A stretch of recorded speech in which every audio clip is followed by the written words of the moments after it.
નમસ્કાર, જય હિન્દ, વંદે માતરમ વિદ્યાર્થી મિત્રો, તમારું સ્વાગત છે IAS lifestyle academy daily current affair એનાલિસિસમાં, જ્યાં એક્ઝામ પોઈન્ટ ઓફ વ્યૂ જે સૌથી વધારે અગત્યની ન્યૂઝ હોય એની ચર્ચા હું તમારી સાથે ડિટેલમાં કરું છું, જે તમને એક્ઝામમાં કામ લાગે.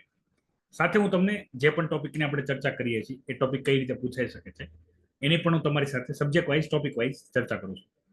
ખાસ માહિતી કરંટ અફેરની ક્યારે ક્લાસ છે, લેક્ચર ક્યારે છે, એની માહિતી આપણે ટેલિગ્રામ અને વોટ્સઅપ ચેનલ ઉપર નિયમિત રૂપથી અવેલેબલ કરાવીએ છીએ. તો જો તમે આપણી એકેડમીની ટેલિગ્રામ અને વોટ્સઅપ ચેનલ જોઈન નથી કરી તો એની લિંક વિડીયોના ડિસ્ક્રિપ્શનમાં આપેલી છે, ત્યાં જઈને તમે એને શું કરી શકો છો, જોઈન કરી શકો છો. તો કરંટ અફેરના ડેલી અપડેટ તમને મળવા લાગશે. એની સિવાય પણ જ્યારે પણ કોઈ પણ અગત્યની ભરતી આવે એની પણ માહિતી આપણે વોટ્સઅપમાં અવેલેબલ કરાવતા હોઈએ છીએ. તો વોટ્સઅપમાં જોડાવા માટે તમે તમારું નામ અને ડિસ્ટ્રિક્ટ લખીને એકેડમીનો જે મોબાઈલ નંબર છે 9033926907 પર તમે મોકલી શકો છો. તો એની પણ નોટિફિકેશન તમને મળવા લાગશે. આજના કરંટ અફેરમાં આપણે ચર્ચા કરવાના છીએ 24 અને 25 જૂન ધ હિન્દુ એનાલિસિસ, જેમાં અગત્યની જેટલી પણ ન્યૂઝ છે એની ચર્ચા હું તમારી સાથે કરીશ. સૌથી પહેલી ન્યૂઝ છે એ છે ગ્રેટ નિકોબારની અંદર એક મોટો પ્રોજેક્ટ શરૂ કરવામાં આવ્યો છે. એને લઈને ઘણા બધા વિરોધ છે. વિરોધનું કારણ શું છે, શા માટે અગત્યનો છે, અને એન્વાયરમેન્ટ ઇમ્પેક્ટ અસેસમેન્ટને લઈને આ ટોપિક અગત્યનો થઈ શકે છે જીએસ પેપર 3 માટે. ઇકોનોમિકલ એક્ટિવિટી 24 અને આ ન્યૂઝ છે, 24માં ન્યૂઝ છે, 25માં ની ડિટેલ ઇન્ફોર્મેશન આપેલી છે. આપણે 25 વાળું ડિસ્કસ કરવાના છીએ આજે, તો એની અંદર આપણે જોશું. તો પહેલી ન્યૂઝ જે આપણે ગ્રેટ નિકોબારને લઈને છે. પછી આપણે આવે છે પોલિટી ટોપિક, એ છે પ્રોટેમ સ્પીકર. પ્રોટેમ સ્પીકરનો રોલ શું હોય, તો તમે આપણા પોલિટીના લેક્ચર આપણી એપ્લિકેશનમાં જોયા હોય તો વિદ્યાર્થી મિત્રો એક ખાસ વાત અહીંયા યાદ રાખો, યુટ્યુબ ઉપર જે લેક્ચર અવેલેબલ છે એ લિમિટેડ લેક્ચર જ છે, પણ આપણી એપ્લિકેશનમાં વધારે લેક્ચર અવેલેબલ છે પોલિટીના. તો જો હજી તમે એકેડમીની એપ્લિકેશન ડાઉનલોડ ન કરી હોય તો એપ્લિકેશન ડાઉનલોડ કરી લો.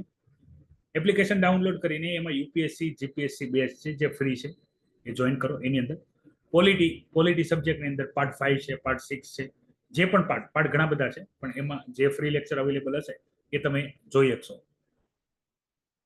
તો એની અંદર પાર્ટ 5 ની અંદર આવશે speaker of Lok Sabha. Speaker of Lok Sabha, તો સ્પીકર ઓફ લોકસભાની અંદર જ એક ટોપિક આવે, એ આવે પ્રોટેમ સ્પીકર. પ્રોટેમ સ્પીકરનું કામ શું હોય, તો બેઝિકલી હું તમને એક ખાલી સ્ટ્રક્ચર જણાવી દઉં છું. આ સ્ટ્રક્ચર હંમેશા મગજમાં રાખવાનું. આ સ્ટ્રક્ચર આગળ પાછળ હોઈ શકે છે. પ્રોટેમ સ્પીકરના કામ આ સ્ટ્રક્ચર આધારે તમારે યાદ રાખવાનું છે, સ્ટોરી વાઇઝ યાદ રાખવાનું છે. સૌથી પહેલા જનરલ ઇલેક્શન યાદ રાખજો, કેન્દ્ર લેવલે સંસદના.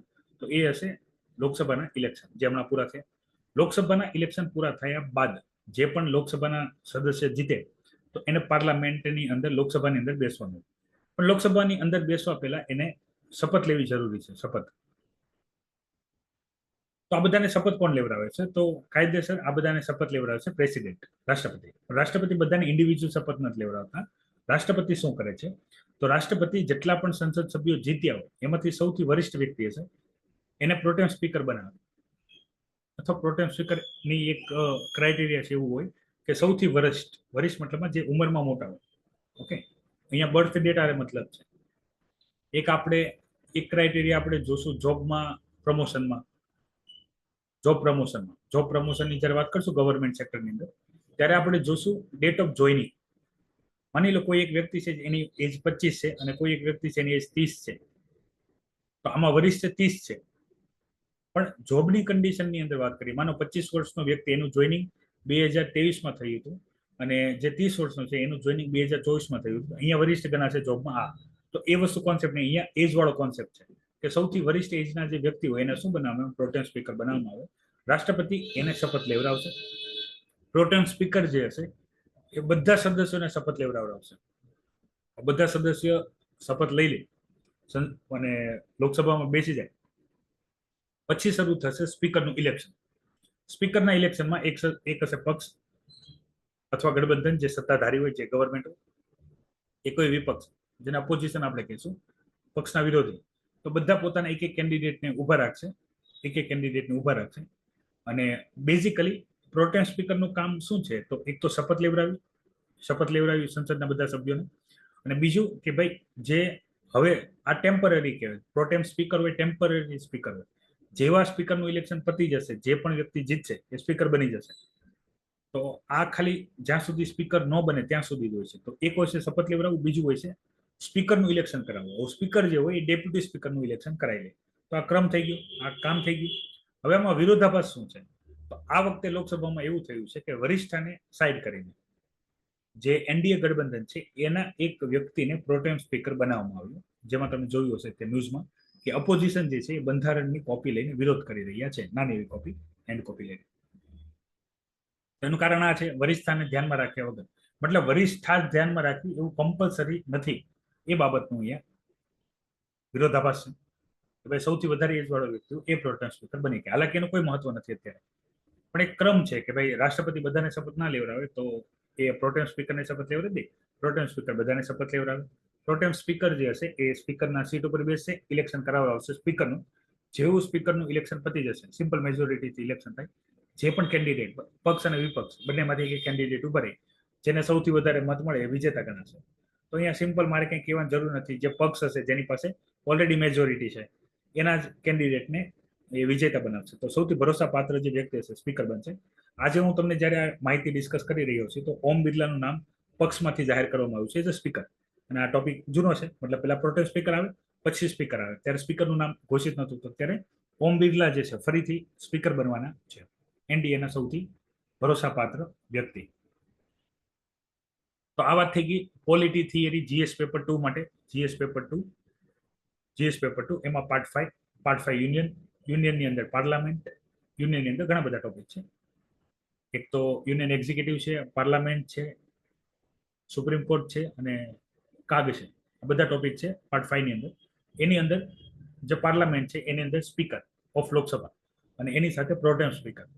આ થઈ ગયું ટોપિક મોસ્ટ એમ્પી છે. Parliament is a most MP topic of UPSC GPSC all exam. કોઈ પણ એક્ઝામ તમને ક્વેશ્ચન અહીંયાથી બનશે. તો પેલી માહિતી થઈ ગઈ. બીજી માહિતી જે છે એ છે સેમિકન્ડક્ટર ચિપ્સને લઈને. તો અહીંયા આપણે માટે એક સેક્ટર ખાલી અગત્યનું નથી, અહીંયા તમારે યાદ રાખવાનું છે ફોરેન ડાયરેક્ટ ઇન્વેસ્ટમેન્ટ, એફડીઆઈ યાદ રાખવાનું છે. એફડીઆઈ હવે મારા ઇકોનોમીના જે રેગ્યુલર ક્લાસ હોય છે બેસની અંદર, એની અંદર હું માહિતી આપું છું, જે માહિતી હું તમને અહીંયા આપી રહ્યો છું. બેઝિકલી જીએસ પેપર 3 ઇકોનોમી માટે અગત્યનું છે. આની અંદર ફિલિમ્સમાં 2024માં હમણાં જે ક્વેશ્ચન પૂછાનો હતો એ તો ગ્રીનફિલ્ડ અને બ્રાઉનફિલ્ડ એફડીઆઈ માટે, foreign direct investment. FDI versus FII આ મેઇન ડિફરન્સ હોય છે જે ઇકોનોમીના સબ્જેક્ટની અંદર કામ લાગતું હોય છે. એફડીઆઈ હોય છે એને સ્ટેબલ ઇન્વેસ્ટમેન્ટ ગણવામાં આવે છે. એમાં પણ બે પ્રકારના છે, ગ્રીનફિલ્ડ અને બ્રાઉનફિલ્ડ. ગ્રીનફિલ્ડ મતલબમાં એફડીઆઈ કોઈ એવી કંપનીમાં પૈસા મતલબ ઇન્વેસ્ટ કરે છે કે જે ઝીરોથી શરૂ થાય છે. મતલબમાં ભારતમાં કોઈ ભૂમિ હોય એની ઉપર આખો નવો પ્લાન નાખે જેમાં બહુ વધારે એમ્પ્લોયમેન્ટ જનરેટ થાય. એ કોઈ બ્રાઉનફિલ્ડ મતલબમાં ઓલરેડી કોઈ કંપની કામ કરતી, દાખલા તરીકે આપણે કોઈ કાર નિર્માતા કંપની હોય અને એ જ કંપનીમાં એફડીઆઈ ઇન્વેસ્ટ કરીને એને જ અપગ્રેડ કરે. એફડીઆઈના ફાયદા શું હોય? તો નવી ટેકનોલોજી લઈને આવે, નવું મેનેજમેન્ટ લઈને આવે, પછી નવા સ્કોપ ઓપન કરે, બહુ ઇન્વેસ્ટમેન્ટ કરે અને આ ઇન્વેસ્ટમેન્ટ સ્ટેબલ હોય. એફઆઈઆઈ ની કમ્પેરિઝનમાં વાત કરીએ તો એફઆઈઆઈ જે એમાં હ્યુજ ઇન્વેસ્ટમેન્ટ આવે, પણ આ હોટ મની હોય. હોટ મની મતલબમાં એ લોકોનો મેઇન પર્પઝ પ્રોફિટ હોય કે જો એકવાર મારો પ્રોફિટ જનરેટ થઈ જશે, ભલે વધારે કે ઓછા સમયમાં, પણ એકવાર મારો પ્રોફિટ જનરેટ થઈ ગયો તો મારા પૈસા લઈને જતું રહે. આવે ત્યારે ઇકોનોમીને બહુ બૂસ્ટ મળશે, પણ જશે ત્યારે ઇકોનોમીને ખાડામાં નાખીને જશે. એફડીઆઈ આકર્ષવા માટે કામ કરીએ છીએ. હવે તમારા માટે કામની વસ્તુ શું છે? તો તમારે એક લિસ્ટ બનાવવાની છે, એમાં એફડીઆઈ ટાઇટલ મારવાનું છે. કયા સેક્ટરની અંદર એફડીઆઈ ની કેટલી લિમિટ છે સરકાર નક્કી કરે સેક્ટર વાઇઝ. તો એ મોસ્ટ એમ્પી હશે. સેક્ટર વાઇઝ એફડીઆઈ કેટલું ઇન્વેસ્ટ કરી શકે છે કેમાં એ તમારે એક લિસ્ટ બનાવવાની રહેશે. ફિલિમ્સ પોઈન્ટ ઓફ વ્યૂ, મેન્સમાં ડાયરેક્ટ કોઈ ક્વેશ્ચન બને એના ચાન્સીસ નથી, પણ ફિલિમ્સમાં આ રીતની કોઈ પણ બેઝિકલી બાબત એફડીઆઈ ને અત્યારે 2024માં જે રીતે ગ્રીનફિલ્ડ બ્રાઉનફિલ્ડ ને લઈને ક્વેશ્ચન પૂછાઈ ગયો છે એ રીતે કયા સેક્ટરની અંદર એફડીઆઈ કેટલું ઇન્વેસ્ટમેન્ટ કરી શકે, લાઈક એગ્રીકલ્ચર, હોર્ટિકલ્ચર, પછી સેમિકન્ડક્ટર ચિપ્સ છે, મેન્યુફેક્ચરિંગ છે, એમએસએમઈ છે. તો આ બધામાં કયા સેક્ટરમાં કેટલું ઇન્વેસ્ટમેન્ટ કરી શકે છે એફડીઆઈ. અમુક એવું હશે ઇન્વેસ્ટમેન્ટ જે વિથઆઉટ પરમિશન હશે, અમુક એવું ઇન્વેસ્ટમેન્ટ છે જે વિથ પરમિશન છે. તો એ ડિટેલ તમારે ભેગી કરવી પડશે. મેં જૂના કરંટ અફેરમાં ઘણી બધા સેક્ટર વાઇઝ ઇન્ફોર્મેશન આપેલી છે. અત્યારે બધી કમ્પાઇલેશન થઈ નહીં શકે, પણ હું તમને હોમવર્ક તરીકે આપું છું કે તમે પણ આ પ્રેક્ટિસ કરો એટલે તમને ખ્યાલ આવે કે આપણે કઈ ડેટા ઇકોનોમીની અંદર આપણે ભેગી કરવાની હોય. બેઝિકલી એફડીઆઈ અને એફઆઈઆઈ નો ડિફરન્સ શું છે એ પણ આપણે અહીંયા ચર્ચા કરી. અને એક અહીંયા ઉલ્લેખ કરેલો છે એ છે production link incentive. Production link incentive શું છે? તો એક તો ભારતની અંદર મેન્યુફેક્ચરિંગ સ્ટાર્ટ કરવું, ખાસ કરીને સેમિકન્ડક્ટર ચિપ્સમાં, એની અંદર બહુ હ્યુજ ઇન્વેસ્ટમેન્ટ જોઈએ અને આના પ્લાન્ટનું મેન્ટેનન્સ બહુ યુઝ છે. એની ઉપર આખી ડિટેલ ડિસ્કશન આપેલી છે. ભારત સેમિકન્ડક્ટર ચિપ્સમાં 3 દેશોનું મોનોપોલી છે સેમિકન્ડક્ટર ચિપ્સમાં. ભારત એમાં ચોથો અને 5મો દેશ બનવા જઈ રહ્યો છે જે સેમિકન્ડક્ટર ચિપ્સ પોતે બનાવશે. આનાથી ઇલેક્ટ્રોનિક સેક્ટર બહુ સસ્તું થશે. મતલબ અત્યારે તમે જે લેપટોપ લાખ રૂપિયાનું લેતા હશો, ભવિષ્યમાં એ લેપટોપની પ્રાઇસ 40 કે 30,000, 40,000 કે 50,000 રહી જશે. મતલબ ઓલમોસ્ટ 50% ડિડક્શન થઈ જશે પ્રાઇસમાં, કારણ કે સેમિકન્ડક્ટર ચિપ્સ આપણે ચાઇનાથી મંગાવીએ છીએ. હવે અહીંયા જે ન્યૂઝમાં ઇન્ફોર્મેશન આપેલી છે કે શું છે કે બધા દેશો ચાઇનાની જે સેમિકન્ડક્ટર ચિપ્સ છે એનો અલ્ટરનેટિવ શોધી રહી છે, કારણ કે ચાઇનીઝ આનાથી સ્પાઇંગ એક્ટિવિટી કરતું હોય એવું બધાનું માનવું છે. તો હવે આ કામ ઇન્ડિયા કરી શકે છે. તો ઇન્ડિયામાં લઈને આને આવશે. ઇન્ડિયામાં પણ 5 મેઇન કંપની છે. એમાંથી એક કંપની એ છે, એનું નામ છે ટાટા. ઓકે, અને બાકી બધી ઘણી બધી કંપનીઓ છે જેની અંદર કામ શરૂ કરી દીધું છે. પણ આમાં સમય લાગશે, 10 વર્ષ એનાથી વધારે સેમિકન્ડક્ટર ચિપ્સ આપણી પાસે બનવા લાગે એટલા સમય સુધીમાં. તો ભારત માટે એક બહુ મોટી હ્યુજ ઓપોર્ચ્યુનિટી ક્રિએટ થશે. તો આની અંદર જે ઇન્વેસ્ટમેન્ટની જરૂર પડશે તો એમાં સરકારે પ્લાન નાખવા માટે પણ સબસિડી આપશે, પ્લસ જે પ્રોડક્શન થશે એમાં પણ સબસિડી આપશે. આનાથી શું થાય, જે મેન્યુફેક્ચરિંગ હોય એની મેન્યુફેક્ચરિંગ કોસ્ટ ઓછી થાય. ભારતમાં કોસ્ટ એક સૌથી મોટો ફેક્ટર છે. જેટલી કોસ્ટ ઓછી હશે એટલું ભારતમાં કન્ઝમ્પશન વધશે અને ભારતની બહાર એક્સપોર્ટ થશે. ભવિષ્ય ભારતનું ઉજળું છે સેમિકન્ડક્ટર ચિપ્સને લઈને. મોસ્ટ એમ્બી ટોપિક છે જીએસ પેપર 3 માટે. હવે પુષ્પક ઇસરોએ રીયુઝેબલ લોન્ચિંગ વ્હીકલ યુઝ કર્યું છે. બહુ વધારે ડિસ્કશન નહીં જાઉં, સિમ્પલી સમજો. આપણે જે સેટેલાઇટ સ્પેસમાં છોડીએ છીએ એના માટે આપણે જે વ્હીકલ યુઝ કરીએ છીએ એને કહેવાય છે લોન્ચ વ્હીકલ. એમાં તમે નામ સાંભળેલું છે પીએસએલવી અને જીએસએલવી. પોલર ઓર્બિટમાં અને જીઓસિન્ક્રનાઇઝ ઓર્બિટમાં low payload, high payload. PSLV, GSLV polar satellite launch vehicle, geosynchronous satellite launch vehicle. તો આ હવે આપણે જે બનાવ્યું છે એ નામ યાદ રાખજો, પુષ્પક રીયુઝેબલ. મતલબ વારંવાર આપણે એને યુઝ કરી શકશું. અને અહીંયા આપણે અત્યાર સુધી શું કરીએ છીએ કે આપણે સ્પેસએક્સે આ વસ્તુ બેન્ચમાર્ક બનાવી છે કે આપણે જે સેટેલાઇટ મોકલતા એના જે આપણે પાર્ટ્સ યુઝ કરતા પીએસએલવી અને જીએસએલવી, તો એ પાર્ટ ડિસ્ટ્રોય થઈ જતા, ખરાબ થઈ જતા, આપણે યુઝ નતા કરી શકતા, તો બહુ કોસ્ટિંગ આવતી હતી. એની જગ્યાએ એવી એક હોડ શરૂ થઈ કે જેની અંદર આપણે જે આ વ્હીકલ મોકલીએ છીએ એ ફરીથી યુઝ થઈ શકવા જોઈએ. આનાથી શું થશે, એક જ વખત આપણે ઇન્વેસ્ટમેન્ટ કોસ્ટ નાખવી પડશે, પછી આપણે એને વારંવાર યુઝ કરી શકીશું. તો સેટેલાઇટ આપણે જે મોકલવાનો ખર્ચ હશે એ ઘટશે. તો એ બહુ સારી વાત છે, આપણા પૈસા બચશે. ઓકે, પૈસા કેમ બચશે તો યાદ રાખો, આની અંદર સેટેલાઇટ ઇસરો એક પીએસયુ છે, પબ્લિક સેક્ટર અન્ડરટેકિંગ છે, ગવર્મેન્ટ કંપની ગણાય બેઝિકલી. તો આપણા જે ટેક્સના પૈસા આવે એ જ પૈસા ગવર્મેન્ટ એમને આપે, એમાંથી તે બધું સેટેલાઇટ બધું કામ થતું. અત્યારે આ કમર્શિયલ લેવલે પણ કામ ચાલે છે કે ભાઈ માની લો આપણું ઇસરો બીજા દેશના સેટેલાઇટ છોડે તો એ દેશ આપણને પૈસા ચૂકવે. ઓકે, જે રીતે અત્યારે નાસાના બધા સેટેલાઇટ સ્પેસએક્સ છોડે છે પ્રાઇવેટ લેવલે, કારણ કે નાસા પોતે ખર્ચ કરે તો પણ સ્પેસએક્સ કરતા વધારે થશે, એટલે એ સીધું સ્પેસએક્સને કામ આપી દે. તેવી રીતે ઘણી વખત ઇસરો કોઈ સેટેલાઇટ મોકલવાનું હોય તો અન્ય દેશોને પણ એ પોતાના સેટેલાઇટ અહીંયા મોકલી શકે છે. સેટેલાઇટ નાના નાના હોય છે. ઓકે, બહુ એક આરે આપણે લોડ કરીને મોકલી શકીએ છીએ. તો આ વાત થઈ ગઈ, યાદ રાખજો પુષ્પક શું છે. આ જેટલું પણ કરંટ અફેર હોય જે બેઝિકલી થિયરીમાં કવર થતું હોતું નથી, તો એ પૂછાઈ શકે છે. હવે આપણે વાત કરીએ 25 જૂન ધ હિન્દુ એનાલિસિસ. એમાં પહેલી ન્યૂઝ જે છે એ છે કેરેલાએ પોતાનું જે નામ છે એને કેરલમ નામ આપ્યું છે, રીનેમ કર્યું છે બેઝિકલી. તો આના માટે બે જગ્યાએ ફેરફાર કરવાની વાત કરી છે, આર્ટિકલ 3 અને શેડ્યુલ 1. આર્ટિકલ 3 અને શેડ્યુલ 1 જેમાં રાજ્ય અને કેન્દ્ર શાસિત પ્રદેશના નામનો ઉલ્લેખ કરેલો હોય. શેડ્યુલ 3 અનુસાર નામ બદલી શકે છે કોઈ પણ રાજ્ય પોતાનું. તો એની જે સ્ટેટ લેજિસ્લેટિવ એસેમ્બલી છે, રાજ્યની વિધાનસભા છે, એમાં બેઝિકલી નામનું રિઝોલ્યુશન લાવી શકે છે. કેરલમ મલયાલમ પ્રોનાઉન્સિએશન માટે કેરલાનું નામ કેરલમ કરવામાં આવ્યું છે. હવે યાદ રાખજો, આની તમને પ્રોસેસ ખાલી યાદ રાખવાની છે. કોઈ રાજ્ય પોતાનું નામ બદલી શકે તો એનો જવાબ છે આ બદલી શકે, પણ એને કેન્દ્રએ એપ્રુવલ આપવું પડશે તો એ વેલિડ થશે. ક્વેશ્ચન ધ્યાનથી સમજો. કોઈ રાજ્ય પોતાના રાજ્યનું નામ બદલી શકે, જેમ કે વેસ્ટ બંગાળ જે છે, વેસ્ટ બંગાળ એ પોતાનું નામ બાંગ્લા કરવા માંગે છે, બાંગ્લા, જેમ કેરેલાએ કેરલમ કર્યું છે, તો શું નામ બદલી જશે? તો એનો જવાબ છે ના. સંસદે પાર્લામેન્ટે એને એપ્રુવ કરવું પડશે તો થશે. તો આની પહેલા પણ કેરેલા નામ એકવાર બદલી ચૂક્યું છે, પણ સંસદે એપ્રુવલ નહોતું આપ્યું, કારણ આપવું પડે, ના એપ્રુવલ આપવાનું. તો નતું થયું. આ વખતે ફરીથી આ સેમ પ્રોસેસ કરવામાં આવી છે, પણ સેન્ટરે એપ્રુવલ નથી કર્યું. સેન્ટર એપ્રુવ નહીં કરે તો નામ ચેન્જ થશે નહીં બેઝિકલી. તો નામ બદલાવાને લઈને પાવર રાજ્ય પાસે છે, પણ એને એપ્રુવ કરવાનો પાવર કેન્દ્ર પાસે છે, કારણ કે કોન્સ્ટિટ્યુશનલ અમેન્ડમેન્ટ છે. બેઝિકલી એટલું યાદ રાખવાનું છે કે ભાઈ નામ રાજ્યનું બદલે છે, પણ ફેરફાર કોન્સ્ટિટ્યુશનમાં થશે. તો જો એને જ્યાં સુધી કેન્દ્ર એપ્રુવ નહીં કરે ત્યાં સુધી નામ વેલિડ ગણાશે નહીં. તો આવા કેસમાં ફરીથી કેરેલાનું નામ કેરેલા થઈ શકે છે જો કેન્દ્ર એને એપ્રુવ કરશે નહીં તો. આની પહેલા પણ એવું થઈ ચૂક્યું છે, એટલે આ કંઈ કેરેલા માટે કંઈ નવી વસ્તુ નથી. પૂછાશે નહીં, ખાલી એટલું યાદ રાખજો, કોઈ રાજ્ય પોતાનું નામ બદલી શકે કે નહીં, તો બદલી શકે રાજ્ય, પણ કેન્દ્રએ એને એપ્રુવ કરવું પડશે, પાસ કરાવવું પડે રિઝોલ્યુશન, લોકસભા રાજ્યસભા બંને.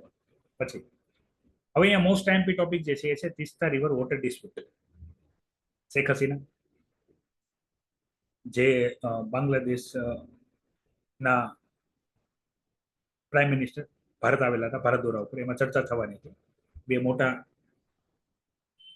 દેશનો કોઈ પણ ડિસ્કશન થતું હોય તો એમાં મમતાજીએ એક ચિઠ્ઠી લખેલી હતી. ચિઠ્ઠીમાં વાત કરેલી હતી તીસ્તા રિવરને લઈને કે જો તમારે કોઈ પણ પ્રકારની ડિસ્કશન થવાની હોય તીસ્તા રિવરને લઈને, તો એ ડિસ્કશનમાં અમારી પ્રેઝન્સ હોવી જરૂરી છે, અમારું મંતવ્ય હોવું જરૂરી છે.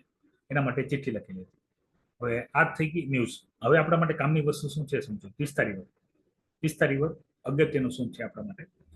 તો ત્યાંથી જોવા મેપ, અહીંયા તીસ્તા રિવરનો તમને ઉલ્લેખ જોવા મળે છે. તીસ્તા રિવર સિક્કિમથી ઓરિજિનેટ થાય છે, સિક્કિમથી ઓરિજિનેટ થાય છે, પછી વેસ્ટ બંગાળમાંથી થઈને બાંગ્લાદેશમાં જાય છે, અને બ્રહ્મપુત્ર જે બાંગ્લાદેશમાં એન્ટર થઈને જેનું નામ હોય છે જમુના સાથે મળે છે. આના વોટર શેરિંગને લઈને ડિસ્પ્યુટ ચાલે છે, વોટર શેરિંગને લઈને ડિસ્પ્યુટ ચાલે છે. એમાં બાંગ્લાદેશ જે છે એ 50% ડિમાન્ડ કરે છે તીસ્તા રિવરના વોટરની, જ્યારે ઇન્ડિયા જે છે 55% વોટર ઇન્ડિયા યુઝ કરે એવી ડિમાન્ડ કરે છે. એનું કારણ છે, તમે આ ધ્યાનથી જુઓ તો વેસ્ટ બંગાળના નોર્થના જેટલા પણ રાજ્ય છે એની જીવાદોરી છે તીસ્તા રિવર. એના માટે થઈને 2 વખત આનું સેટલમેન્ટ કરવા માટે કામ કરવામાં આવ્યું હતું. એક છે 1983માં, એ પણ સફળ નહોતું થયું, જેમાં ઇન્ડિયા 39% વોટર યુઝ કરશે, બાંગ્લાદેશ 36% કરશે, 25% કોઈ પણ યુઝ કરી શકશે. પછી 2011માં દિલ્હી અને ઢાકામાં આની માટે થઈ હતી, જેમાં 42.5% ઇન્ડિયા કરશે, બાંગ્લાદેશ 37.5 કરશે. રિમેનિંગ પાણી જે છે એ જેના પણ ભાગમાં આવે યુઝ કરી શકશે. આ બંને સેટલમેન્ટ નહોતું થયું, બંનેમાં મમતા બેનર્જી પોતે હાજર હતા, એમના વિરોધને લીધે આ પોસિબલ બન્યું હતું નહીં. તો તમારે યાદ શું રાખવાનું છે, અત્યાર સુધી તીસ્તા રિવરમાં સેટલમેન્ટ માટે 2 વાર પ્રયાસ થયા છે, અને અત્યારે મતલબમાં પ્રયાસ નથી થઈ રહી. અત્યારે બાયલેટરલ મતલબમાં 2 દેશ હોય એ એકબીજા સાથે પોતાના જે પણ ડિસ્પ્યુટ હોય એ ડિસ્પ્યુટને લઈને ચર્ચા કરે કે ભાઈ આનું કઈ રીતે આપણે કામ કરશું. આનું કારણ છે શું, ભારતે આની ઉપર ટોટલ 26 પાવર પ્રોજેક્ટ કામ કરે છે, જે 50 મેગાવોટ, ઓકે, 50,000 મેગાવોટ ઓર 50 ગીગાવોટ કન્વર્ઝેશન જરાક જોઈ લેજો. મેગાવોટ અને ગીગાવોટ જે પણ આપે તો આટલું ઇલેક્ટ્રિસિટી જનરેટ કરવાની કેપેસિટી છે. હાઈ એલ્ટિટ્યુડ ઉપર છે તો ખાસ ઇલેક્ટ્રિસિટી જનરેટ કરશે. પછી તીસ્તા રિવર મોસ્ટ ટાઈમથી થઈ જશે. કરંટ અફેરમાં મેં વારંવાર વિદ્યાર્થી મિત્રોને એક વાત જણાવી છે કે જીઓગ્રાફી હોય, એન્વાયરમેન્ટ હોય, પોલિટી હોય, ઇકોનોમી હોય, તો આ બધામાં કયા ટોપિક પૂછાશે એ નક્કી કેમ થશે, ફિલિમ્સ કે મેન્સ, તો એનો બેઝિક આધાર જે છે એ છે કરંટ અફેર. કરંટ અફેરમાં જે મુદ્દો હાઇલાઇટ થશે એના ક્વેશ્ચન તમને એક કે બીજા વર્ષે તમને જોવા મળશે.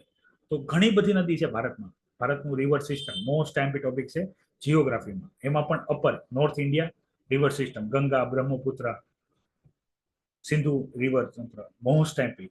તો એમાંનો જે તીસ્તા છે, તીસ્તા રિવર જે છે, તો તીસ્તા રિવરનું જે ઓરિજિન જે છે સિક્કિમમાં એ છે ખાંગસે અને જેમુ ગ્લેશિયર, ખાંગસે અને જેમુ ગ્લેશિયર.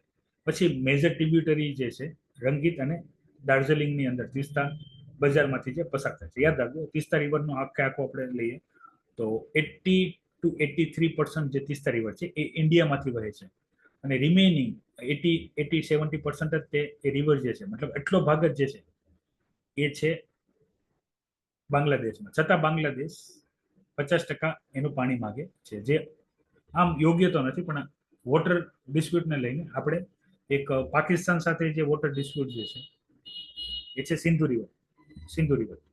પછી ચાઇના સાથે જે છે એ છે બ્રહ્મપુત્ર રિવર. બ્રહ્મપુત્રના પાણીને લઈને જેમ આપણે બાંગ્લાદેશ અને તિસ્તાની સમસ્યા છે, એ રીતે ઇન્ડિયા ને ચાઇનાને બ્રહ્મપુત્ર રિવરના પાણીને લઈને છે.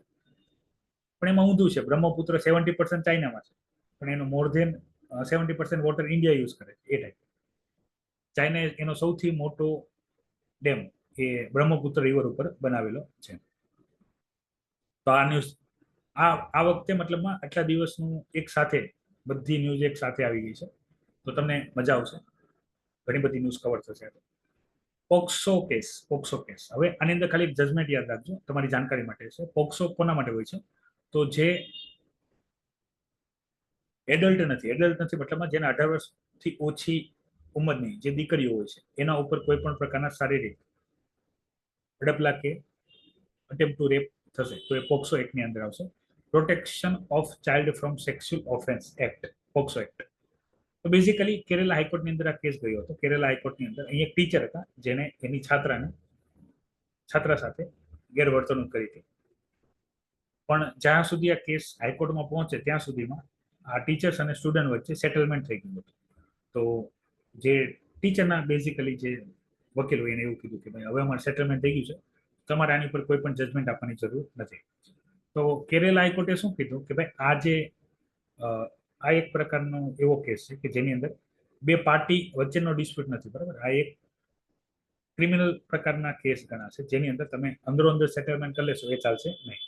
કેસ તો ચાલશે, કારણ કે આમાં તમે આ નકરી એક્ઝામ્પલ આને અલગ કરી લેશો તો એક એક્ઝામ્પલ થઈ જશે ભવિષ્યમાં કે કોઈ વ્યક્તિ કોઈની પણ સાથે આવા કરે છે, આ રીતની દુર્વ્યવહાર કરે છે, સમાજ વિરોધી અપરાધ કરે છે, અને પ્રોબ્લેમ આવશે તો સેટલમેન્ટ કરી લેશે તો એક રસ્તો થઈ જશે. એવું નથી. આની અંદર તમારે ભલે કોર્ટની બહાર સેટલમેન્ટ તમે ભલે કરી લીધું પણ એ માન્ય ગણાશે નહીં. આની અંદર કેસ ચાલશે અને આની અંદર પનિશમેન્ટ એ આવશે અને જે સજા થશે એ ભોગવવી પડશે. તો આ યાદ રાખજો, પોક્સો એક્ટ 18 વર્ષથી ઓછી ઉંમરની દીકરીઓ સાથે કોઈ પણ પ્રકારનું સેક્સ્યુઅલ ઓફેન્સ થશે તો એ પોક્સો એક્ટની અંદર આવશે. હવે વર્લ્ડ ક્રાફ્ટ કાઉન્સિલ દ્વારા જમ્મુને, શ્રીનગર બેઝિકલી, એને વર્લ્ડ ક્રાફ્ટ સિટી તરીકે જાહેર કરેલું છે. તમને ખ્યાલ હશે જમ્મુ કાશ્મીરની અંદર જે પશ્મિના સોલ્સ છે અને જે સોલ્સ હોય છે જે બનાવવામાં આવશે હેન્ડક્રાફ્ટથી, ઓકે, હેન્ડલૂમ બિઝનેસ સૌથી વધારે ડેવલપ હોય છે ત્યાં. લોકો ગરમ કપડાં શિયાળા માટે ત્યાંથી લે છે અને વિશ્વના જેટલા પણ ઠંડા દેશો છે એમાં એની બહુ ડિમાન્ડ હોય છે. તો એક કલ્ચરલ એક એનું જે હેરિટેજ છે, કલ્ચરલ હેરિટેજ છે કાશ્મીર બેઝિકલી, તો એને આપેલું છે. આ માન સન્માન યાદ રાખજો, કોણે આપ્યું છે, ક્યારે આપ્યું છે, યરે યાદ રાખજો. હવે આપણે જેની ચર્ચા કરવાની છે એ છે great Nicobar development mega project, કે જેનો બહુ વિરોધ કરવામાં આવી રહ્યો છે. તો વિરોધનું બેઝિકલી કારણ છે શું? તો અહીંયા આ જે પ્રોજેક્ટ જે છે, પ્રોજેક્ટ પેલા શું છે એની આપણે ચર્ચા કરી લઈએ. તો પ્રોજેક્ટની અંદર જે અંડમાન નિકોબાર છે એમાં નિકોબારનું જે મોટું જે ગ્રેટ નિકોબાર આઇલેન્ડ જે છે એને આપણે ડેવલપ કરવાનું છે. એની અંદર આપણે બેઝિકલી ઇન્ટરનેશનલ ટ્રાન્સશિપ્ટ ટર્મિનલ બનાવવાનું છે. હવે ઇન્ટરનેશનલ ટ્રાન્સશિપ્ટ ટર્મિનલ શું છે? તો પોર્ટની ભાષામાં વાત કરો તો પોર્ટમાં તમને ખ્યાલ હશે બેઝિકલી પોર્ટનું કામ શું હશે. તો આપણે અહીંયાથી જોઈએ એશિયા ઇન્ડો પેસિફિક રિજનની અંદર જે શિપ જતી હશે અને સ્ટેટ ઓફ મલક્કાથી થઈને ચાઇના તરફ જઈ શકશે, પેસિફિકમાં જઈ શકશે, ઇન્ડો પેસિફિકમાં, હિન્દ મહાસાગરથી પ્રશાંત મહાસાગરમાં જઈ શકશે. તો શિપ પોર્ટ ઉપર ઉભા રહીને શું કરે? તો ફ્યુલ કરે, ખાવાનું ખાય, કોઈ માલ ઉતારવાનો હોય તો ઉતારે, લોડ કરવાનો લોડ કરે, પછી આગળ વધે. અને કે ફ્યુલિંગ કેપેસિટી આ નાનું પોર્ટ કરે. હવે અહીંયા જે પોર્ટની વાત કરીએ બહુ મોટું પોર્ટ કરે. અહીંયા કેવું થાય કે અહીંયા જે શિપ આવશે, શિપ અહીંયા ઊભી રહી જશે, એ આખો માલ અનલોડ કરી લેશે, બીજી શિપને આપી શકે, બીજી શિપમાં લોડ થઈ શકે, બીજી શિપ જશે, આ શિપનું કામ અહીંયા પૂરું થઈ જાય. તો એ બહુ મોટું પોર્ટ ગણાય. તો એ ડેવલપ કરશું. ઇન્ટરનેશનલ એરપોર્ટ બનાવશું, અહીંયા ઇન્ટરનેશનલ એરપોર્ટ બનાવશું, પાવર પ્લાન્ટ નાખશું અને ટાઉન ડેવલપ કરશું. તો આ મેઇન પ્રોજેક્ટ છે અર્બન ઇન્ફ્રાસ્ટ્રક્ચરમાં, કેપિટલ ઇન્ફ્રાસ્ટ્રક્ચરની અંદર. તો વાંધો શું છે? અહીંયા ગ્રેટ નિકોબાર આઇલેન્ડને ડેવલપ કરવાની વાત છે, જેમાં 72,000 કરોડનો આખો પ્લાન છે. તો વાંધો છે શું? આ વસ્તુ ડેવલપ કરવામાં 10 લાખ કરતા વધારે વૃક્ષો કાપવામાં આવશે. આના માટે એક એન્વાયરમેન્ટ ક્લિયરન્સ લેવું પડે. એન્વાયરમેન્ટ ક્લિયરન્સની એક પોલિસી છે કે જેટલા વૃક્ષો કાપો એટલા ઉગાડવા પડે. તો ઉગાડવા માટે કાપવામાં આવવાના છે નિકોબારમાંથી, ઉગાડવામાં આવશે હરિયાણાની અંદર ઉગાડવામાં આવશે. તો આનો ઓપોઝિશન વિરોધ કરી રહ્યું છે કે ભાઈ કાપવાના તમે નિકોબારમાં છો અને ઉગાડવાના હરિયાણામાં છો, જે બહુ દૂર છે, જેને કોઈ લાંબો પહોળો કનેક્શન નથી. 10 લાખ વૃક્ષો ઉગવામાં ઘણો સમય લાગ્યો, તમે એક ઝટકે એને કરી નાખશો. તો ઇકોલોજીકલ જે આની કોસ્ટ છે એનું મેઇન વિરોધનું કારણ છે. બીજું માત્ર એટલું જ નથી, આની સિવાય પણ અહીંયા જેટલું પણ ઇન્ફ્રાસ્ટ્રક્ચર થવાનું છે, તો જે ગ્રેટ નિકોબાર જે છે એ રિંગ ઓફ ફાયર યુપીએસસી નો most favourite topic, ring of fire. એ રિંગ ઓફ ફાયર જે છે, જે પ્રશાંત મહાસાગરની અંદર સૌથી વધારે જ્યાં અર્થક્વેક આવે છે, એને રિંગ ઓફ ફાયર કહે છે, એની ઉપર આવે છે. મતલબ અહીંયા કન્ટિન્યુઅસ ભૂકંપ આવી શકે છે. અહીંયા આપણે કોઈ મોટું કન્સ્ટ્રક્શન કરીએ તો ભૂકંપને લીધે તૂટી શકે છે, અને હાઈ અર્થક્વેક પ્રોન ઝોન કહેવાય. તો અહીંયા ઇન્ફ્રાસ્ટ્રક્ચર, હાલાકી એવું નથી કે આપણે એને ધ્યાનમાં રાખીને કોઈ મોટું કન્સ્ટ્રક્શન નથી કરી શકીએ છીએ. જાપાન એક્ઝેક્ટ જે રિંગ ઓફ ફાયર ઉપર છે, છતાં એ બહુ મોટા પ્રોજેક્ટ કરે છે. કઈ રીતે? તો ભાઈ અર્થક્વેક જે છે એને ડેમેજ ન કરીએ કઈ રીતે, ઇન્ડિયા કરી શકે છે. પણ અહીંયા મેન જે સમસ્યા છે એ છે વૃક્ષોને કાપવાની સમસ્યા. પ્લસ આની અંદર 2 વાઇલ્ડ લાઈફ સેન્ચુરી છે, 2 વાઇલ્ડ લાઈફ સેન્ચુરી જે છે. હવે 2 વાઇલ્ડ લાઈફ સેન્ચુરી હું ડિટેલમાં નથી જતો, તમે એનું નામ જોઈ લેજો. ઓકે, જે પણ કરંટ અફેરમાં જે પણ નામ આવશે. એક મરાઇન ટર્ટલ એક્શન પ્લાન જે છે, કાચબા, 2 પ્રકારના કાચબા છે, તો એનું એક ઘર ગણાય છે. તો આ બધું ડેમેજ થશે, તો આની ચુકવણી બહુ મોટી થશે એન્વાયરમેન્ટ પોઈન્ટ ઓફ વ્યૂ. પછી આનું સિગ્નિફિકન્સ બહુ સારું છે, સ્ટેટ ઓફ મલાક્કાને ડાયરેક્ટ કનેક્ટ કરશે. ઇન્ડિયાનું ટ્રેડ વાઇઝ સારું છે, એમ્પ્લોયમેન્ટ વાઇઝ સારું છે, અંડમાન નિકોબારના ડેવલપમેન્ટ વાઇઝ સારું છે. પોર્ટ બ્લેર બાદ અંડમાન નિકોબાર ની અંદર વાત કરીએ તો ગ્રેટ નિકોબારનું એક પોટેન્શિયલ છે ત્યાંના, મતલબ આઇલેન્ડ કન્ટ્રી માટે. પણ એટલી કોસ્ટ આપણે બિયર કરવી જોઈએ કે ના કરવી જોઈએ? તો ઇકોનોમિક પોઈન્ટ ઓફ વ્યૂ કરવી જોઈએ. આ તમને ક્વેશ્ચન પૂછાઈ શકે છે. ઇકોનોમિક પોઈન્ટ ઓફ વ્યૂ કરવી જોઈએ, ક્વેશ્ચનની ડિમાન્ડ ઇકોનોમીમાં પૂછાઈ શકે છે, અને environment and ecology with economy question તમને જીએસ પેપર 3 માં કોમ્બિનેશનમાં પૂછાઈ શકે છે. આ પ્રોજેક્ટ આપણે કરવો જોઈએ કે ના? તમારો ઓપિનિયન શું છે? હાલાકી સરકાર આ પ્રોજેક્ટના કરવાના પક્ષમાં છે, કારણ કે નીતિ આયોગે આ ડેવલપમેન્ટને લઈને, એમ્પ્લોયમેન્ટને લઈને અને ફ્યુચરિસ્ટિક એપ્રોચને લઈને આ વસ્તુ કરેલી છે, રેવન્યુ પોઈન્ટ ઓફ વ્યૂ. પણ એન્વાયરમેન્ટ વાઇઝ આપણે એટલું ભોગ આપવો જોઈએ કે ના આપવો જોઈએ? તો એનો છે કે ભાઈ બને એટલું ઓછું નુકસાન થાય, અને જેની વસ્તુનું નુકસાન થાય એનું ભરપાઈ કરી શકે એ રીતે સરકારે કામ કરવું જોઈએ. હવે ઇન્ડિયા અને ફિલિપાઇન્સની અંદર જે બ્રહ્મોસ મિસાઇલ છે, મતલબ ઇન્ડિયા જે છે એ ફિલિપિન્સને બ્રહ્મોસ મિસાઇલ આપશે. બ્રહ્મોસ મિસાઇલ છે એ રશિયા અને ઇન્ડિયાએ બંને ભેગા થઈને બનાવેલી મિસાઇલ છે. ક્રુઝ મિસાઇલ છે, 2 પ્રકારની મિસાઇલ છે, બેલેસ્ટિક મિસાઇલ અને ક્રુઝ મિસાઇલ. આ ક્રુઝ મિસાઇલ છે, ન્યુક્લિયર વેપન કરી શકે છે, રડાર એને ડિટેક્ટ કરી નથી શકતું. લોંગ રેન્જ માટે પણ આ ટાર્ગેટ કરી શકાય છે. તો ભારત જેટલા પણ ચાઇનાના વિરોધી કન્ટ્રી છે અને ઇન્ડિયા પાસે મદદ ઈચ્છે છે, બધાને ઇન્ડિયા બ્રહ્મોસ મિસાઇલ આપશે. એના માટે આપણે એગ્રીમેન્ટ થઈ ગયા છે. આ એક અગત્યની બાબત છે જે ખાલી મસ્ત યાદ રાખજો. હવે અહીંયા લઈને ગવર્મેન્ટે નવી રજા માટે પોલિસી બનાવી છે, સ્પેશિયલી ફોર સેરોગેસી માટે. સેરોગેસી શું છે? તો અહીંયા યાદ રાખજો, માતા અને પિતા. નોર્મલ બાળકો કઈ રીતે થતા હશે? તો નોર્મલ બાળકો માતા પિતાના બાળકો થતા હોય છે. ઓકે, માતા ગર્ભવતી થતી હોય એને બાળક થતું હોય. નોર્મલ ડિલિવરી સિસ્ટમ છે, પ્રેગ્નન્સી એન્ડ ડિલિવરી સિસ્ટમ. સરોગેસીમાં એવું હોય છે, માતા પિતા હોય છે, એમાં માતા હોય એ પ્રેગ્નેન્ટ નથી થતી હોતી, પણ માતા અને પિતા બંનેના જે કોષ હોય એ અન્ય મહિલાના ગર્ભમાં રાખીને બાળકની પ્રાપ્તિ કરવામાં આવતી હોય છે. તો એને કહેવાય છે સરોગેસી માટે ગુજરાતનું કયું સિટી સૌથી વધારે ફેમસ છે ઓલ ઓવર એશિયામાં, ઓલ ઓવર વર્લ્ડમાં? એ તમારે વિડીયોની કમેન્ટ બોક્સમાં કમેન્ટ કરવાની છે. આની ઉપર હું ભૂતકાળમાં ચર્ચા કરી ચૂક્યો છું. બેઝિકલી સરોગેસીને લઈને ગવર્મેન્ટે જે રજાની જે ગાઈડલાઈન છે એમાં સુધારો કર્યો છે. તો એવી ફિમેલ એમ્પ્લોય જે ગવર્મેન્ટ એમ્પ્લોય છે કેન્દ્રની, તો એને 180 દિવસ સુધી એને સરોગેસીની અંદર બેઝિકલી કમિશનિંગ મધર જે છે, તો કમિશનિંગ મધરનો મતલબ શું થાય? તો એક હશે માતા અને પિતા, મતલબ મધર અને ફાધર, જેનો બાળક અન્ય મહિલા જે છે, અન્ય મહિલા જે છે, એટલે અહીંયા આપણે સરોગેસી વુમન લઈ લઈએ, જે એના બાળકને જન્મ આપે છે. તો આને કહેવાય છે સરોગેસી વુમન. અને અહીંયા જે આ મધર છે એને કહેવાય છે કમિશનિંગ મધર. આ ગવર્મેન્ટ ઓફિસર હશે, આ ને આ કમિશનર ફાધર અને કમિશનર મધર આ ગવર્મેન્ટ ઓફિસર હશે. અને એને રજા મળી શકશે બંનેને, મતલબ બંનેને 6 મહિનાની રજા મળી શકશે. પણ અહીંયા યાદ રાખવાનું છે કે કાં તો 2 થી ઓછા બાળકો આપણે અથવા 2 જ બાળકો આપણે, તો ત્રીજું બાળક હશે તો નહીં મળે. ત્રીજું બાળક હશે તો નહીં મળે. માતાને 180 દિવસ મળશે, મતલબ આ લિમિટ વધારી દીધી છે. પિતાને 15 દિવસની મળશે. પિતાને 15 દિવસની મળશે.